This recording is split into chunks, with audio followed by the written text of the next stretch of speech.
Sáquennos de aquí. Entrevista a María Sima. Nicky Elch. Editorial.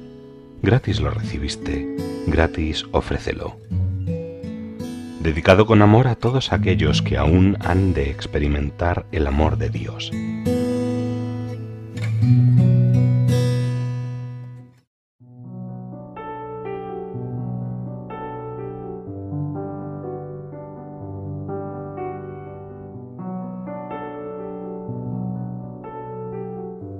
La enfermedad.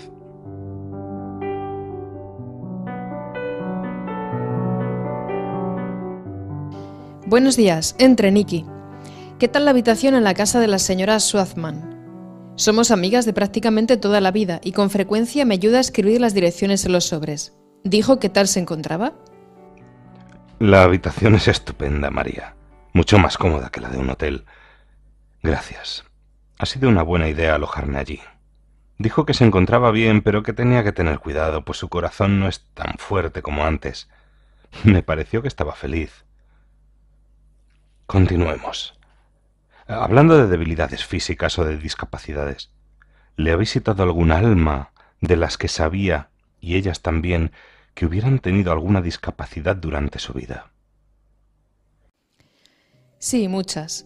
Cuando se me aparecieron estaban totalmente curadas. Desaparecen las sillas de ruedas, desaparecen las deformaciones y las cicatrices. Una vez, sin embargo, un alma se me apareció con un gran bocio. Pero esto solo ocurrió para que su familia me creyera cuando les contara que su pariente se me había aparecido con determinadas instrucciones para ellos. Me preguntaron qué aspecto tenía y cuando les mencioné lo del bocio, me creyeron y me escucharon. Ahora recuerdo un alma que había sido muda durante su vida y que por supuesto habló perfectamente cuando se me apareció. Mostró mucha alegría de poder hablar, pero no pudo averiguar por qué no podía hacerlo cuando vivía. Si durante su vida terrenal usaban sillas de ruedas, ahora ya no, y caminan perfectamente. Toda imperfección, ya sea pequeña o importante, desaparece. Pero recuerde que yo solo veo a aquellas almas que se encuentran en el nivel más alto del purgatorio. Lo digo porque otros han visto sufrimientos y heridas en las almas, aunque no eran las mismas que padecían en vida. Son sufrimientos del alma y no del cuerpo, debido a que ya no poseen un cuerpo físico. Creo que lo más cercano que he visto fue cuando se me apareció un sacerdote y tras decirme lo que necesitaba, me dio la oportunidad de preguntarle por qué tenía la mano derecha tan negra, sucia y dolorida. Su respuesta fue: dígale a los sacerdotes que no dejen de bendecir a los fieles, a los hogares y a los objetos religiosos.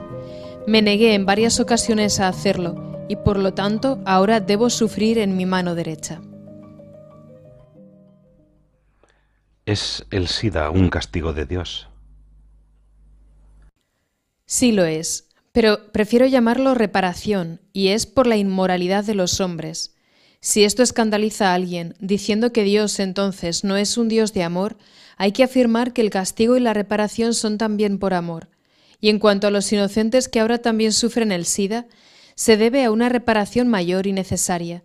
La misericordia de Dios es infinita, pero su justicia también es total. Les digo que si supiéramos de su justicia ahora, como lo sabremos en el cielo, muchos de nosotros moriríamos bajo el peso de nuestros pecados. ¿Cree que encontrarán una cura para el SIDA? Ya tenemos la cura, pero como no da dinero y no es muy popular, se continuará haciendo oídos sordos a la misma. La cura es Jesús y los 10 mandamientos. No se nos dieron para controlarnos, sino para protegernos, fortalecernos y liberarnos. Eso es una cura preventiva. ¿Qué posibilidad hay de una curación de la enfermedad una vez ya contraída? Eso también ha sucedido en lugares con mucha oración. ¿Dónde? He oído de un lugar en Italia, pero ahora no recuerdo el nombre, y también en Medjugorje. Lo importante, sin embargo, no es el lugar exacto, sino la calidad de la oración. Cuando los peregrinos acuden a esos lugares llevando grandes cargas que ya han sido examinadas por médicos, psiquiatras, sacerdotes y parecen empeorar en lugar de mejorar, ¿puede que esto sea causado por algún alma del purgatorio de su pasado? Sí, puede ser. Pero si así fuera, se trataría de las almas que se encuentran en los niveles inferiores del purgatorio. En estos casos, un buen exorcista podría detener las presiones de los difuntos hacia los vivos. María, ¿Puede contarme algún caso en que la falta de perdón trajo una enfermedad? Oh, esa es la causa más común de las enfermedades. Sí, recuerdo un caso en Innsbruck, donde una joven no podía perdonar a su padre. La situación era la siguiente. Mientras el padre estaba vivo, nunca dio una alegría a sus hijos, y en el caso de esta joven, en una ocasión en la que surgió una buena oportunidad laboral, el padre se negó a dejar que su hija la aceptara. Se trataba de un trabajo que incluía una buena formación, y al prohibirlo provocó que la muchacha no recibiera una buena formación en toda su vida. Y fue justamente esto lo que la joven nunca pudo perdonar a su padre. Poco tiempo después de la muerte del padre se le apareció no solo una vez, sino 3 veces, rogándole que lo perdonara, pero su hija se negaba. Al tiempo la joven enfermó, y durante su enfermedad comprendió que debía perdonarlo. Lo hizo, y lo hizo muy profundamente, con todo su corazón. La enfermedad desapareció rápidamente. Ahora no puedo recordar exactamente de qué enfermedad se trataba, pero se dio cuenta claramente de que se debía a su prolongada negativa a perdonar. No siempre podemos olvidar las cosas, pero debemos perdonar. La falta de perdón es la causa de las mayores cargas y limitaciones que nos provocamos a nosotros. Si nos acercamos a Dios, seremos mucho más libres y felices, y con el perdón llegaremos a comprender mejor lo que realmente ocurre. Eso también es una gracia enorme y muy importante. Recuerdo otro caso. Se trataba de una mujer que sufría de una picazón desagradable en la piel desde hacía 20 años o más. Todo lo que la medicina moderna había podido hacer fue darle una crema muy costosa para reducir el malestar. Más tarde, durante una peregrinación, conoció a un hombre muy piadoso y muy experimentado que durante la cena se dirigió a ella y a su marido y simplemente les dijo: «Pidámosle a Jesús que nos cuente cuál es la causa de lo que tienes en las manos y en tu pierna derecha desde la rodilla hacia abajo». En ese mismo momento, ese hombre tuvo una imagen interna de una mujer agachándose con la rodilla derecha en tierra y con sus manos abiertas hacia una niña. Esa niña era esa misma mujer en la infancia, y la mujer adulta de la visión era su madre. La madre había dejado de abrazar a sus hijos, y especialmente a su hija, ahora adulta, y ella nunca la había perdonado por esto. Cuando lo explicó, el marido le dijo a su mujer: «Es verdad, nunca has perdonado a tu madre por eso». La mujer, con lágrimas en los ojos, admitió que efectivamente nunca había perdonado, y durante 2 o 3 días puso esta intención en su oración y en la misa. La enfermedad se redujo a una fracción pequeñísima de lo que había sido. Poco después la pareja regresó a su hogar. El hombre que había tenido la visión nunca supo realmente si aquella enfermedad llegó a desaparecer completamente o no, pero la picazón y el aspecto desagradable sí lo hicieron casi de forma inmediata. No podemos pretender que el perdón total de una persona ocurra de la noche a la mañana, pero Jesús les demostró a los 3 presentes esa noche dónde estaba el problema. Por lo tanto, la enfermedad se produjo para recordar de alguna manera al vivo el pecado de su antepasado. De este modo, el alma que estaba aún en el purgatorio se dio a conocer y rogó que la perdonaran, ya que debido a ello no podía ir al cielo. Ahora estoy segura de que esta alma, cuyo nombre nunca conocí, está en el cielo, y su hija está libre de esa situación dolorosa que le molestaba y que le costó mucho dinero durante varias décadas. María, dijo antes que Satanás envía enfermedades por medio de brujas con demonios bajo su control. ¿Cómo se da cuenta alguien de si su enfermedad está causada por ellos o por algún otro motivo? Rezando con él o por él. Si tiene otra causa, el exorcismo o la oración no darán resultado, pero cuando proviene de los demonios sí lo da. En un principio la enfermedad no cederá, pero si perseveramos finalmente desaparecerá. En los hospitales el término virus debería ser una posible señal de advertencia al respecto. Con frecuencia los doctores usan esta palabra cuando hay algo que no pueden explicar. En casos así hay que llevar a un sacerdote o a algún otro poderoso intercesor y hay que pedir a los amigos y parientes que recen por la intercesión de Nuestra Señora y de San Miguel. El sacerdote también deberá llevar agua bendita para exorcismos o, mejor aún, aceite. ¿Podría darme un ejemplo o 2 de enfermedades enviadas de forma demoníaca? En este momento recuerdo 3 casos. Uno fue una neumonía, otro una leucemia y el tercero una enfermedad corta pero de terribles dolores de espalda. Este último caso es el que más conozco, porque le sucedió a un amigo mío que se ofreció para trabajar durante varios meses junto a uno de los sacerdotes más respetados de Europa. Mi amigo sufría de una leve punzada en el nervio entre la tercera y la cuarta vértebra. Al principio se trató con inyecciones de un relajante muscular que no lo aliviaron en absoluto y solo hizo que empeorara. En esos momentos el dolor era terrible. Entonces mi amigo sospechó que esto podía ser demoníaco y llamó a 2 sacerdotes. El primero vino, pero dudó de su sospecha. Tras una larga e inútil discusión, el sacerdote aceptó rezar por él, aún sin creer. En el momento en que comenzó a rezar, los dolores explotaron y se irradiaron hacia el hombro, el brazo y el muslo derecho de mi amigo. Era como si un tenedor le estuviera destrozando los músculos y luego se detuviera para moler las articulaciones. El dolor se extendía hacia arriba y hacia abajo mientras el sacerdote rezaba, y pasados 3 o 4 minutos cesó repentinamente. Sin embargo, mientras duró el dolor, mi amigo casi perdió el conocimiento entre espasmos, gritos y alaridos. Cuando todo acabó, el sacerdote, con lágrimas en los ojos, reconoció que la sospecha había sido correcta. 6 horas más tarde, después de que mi amigo durmiera un poco, el segundo sacerdote, aquel para el que estaba trabajando, fue a verlo y también comenzó a rezar. Esta vez la intensidad del dolor era solo 1/3 de lo que había sido antes, y luego cesó por completo. Después de permanecer 5 días en cama, mi amigo pudo levantarse y volver a su trabajo como antes. 2 semanas más tarde vino aquí y contó su caso a un amigo mío exorcista, que rezó para que desapareciera la pequeña parte que seguía allí presente y descubrió que alguien de su ciudad le había mandado el dolor.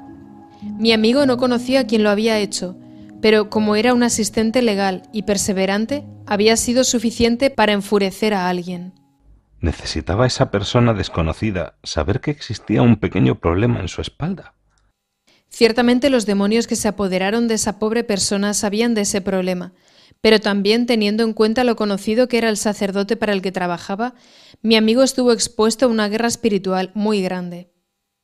Las oraciones pueden ayudar desde lejos a alguien si no está abierto a que recen con él.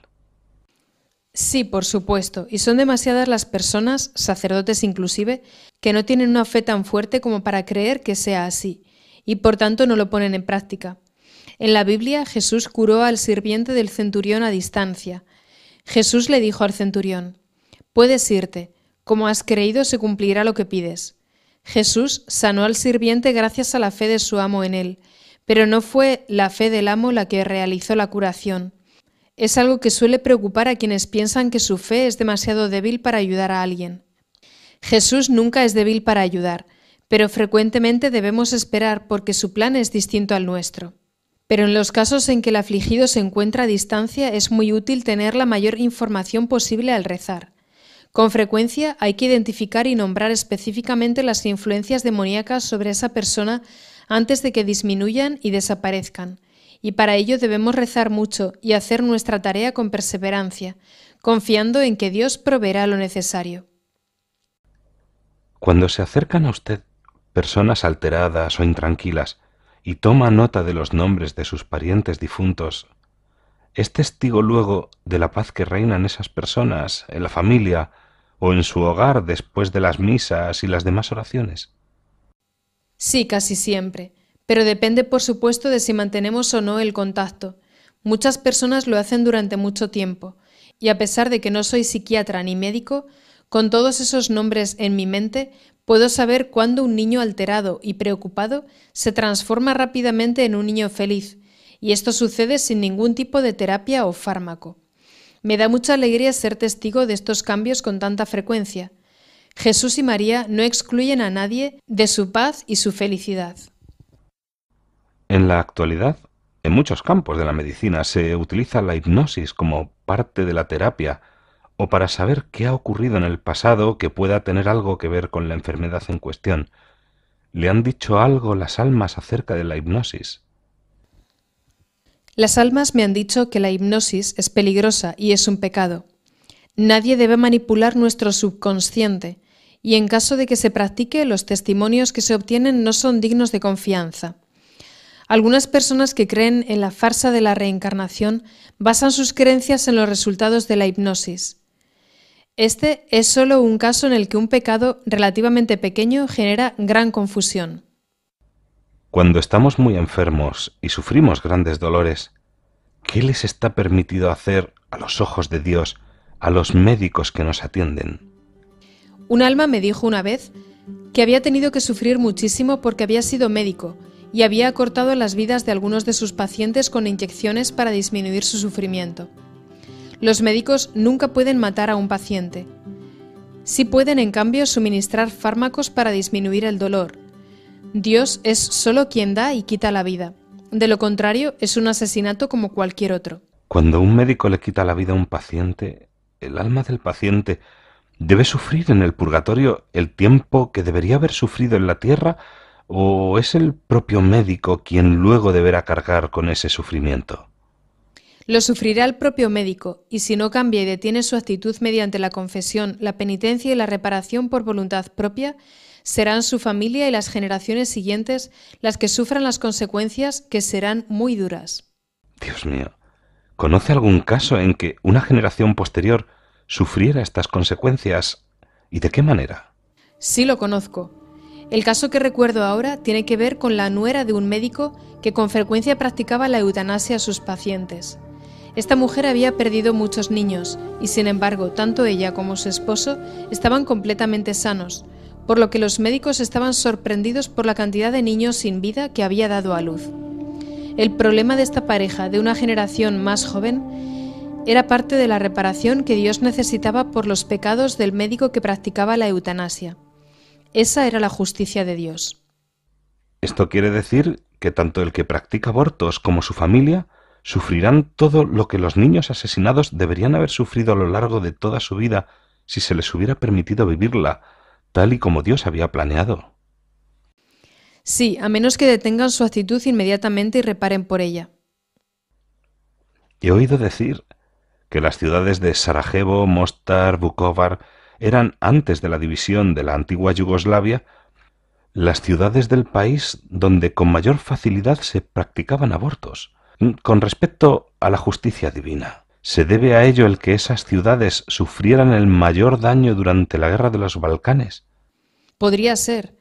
En los lugares en los que se concentran pecados que atentan contra la vida, Dios inevitablemente aplicará su justicia. Que este ejemplo sea una advertencia para todos los gobiernos, tribunales y médicos del este y del oeste.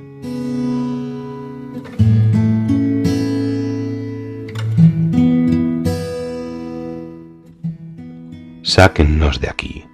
Entrevista a María Sima. Nicky Elch. Editorial. Gratis lo recibiste, gratis ofrécelo. Dedicado con amor a todos aquellos que aún han de experimentar el amor de Dios.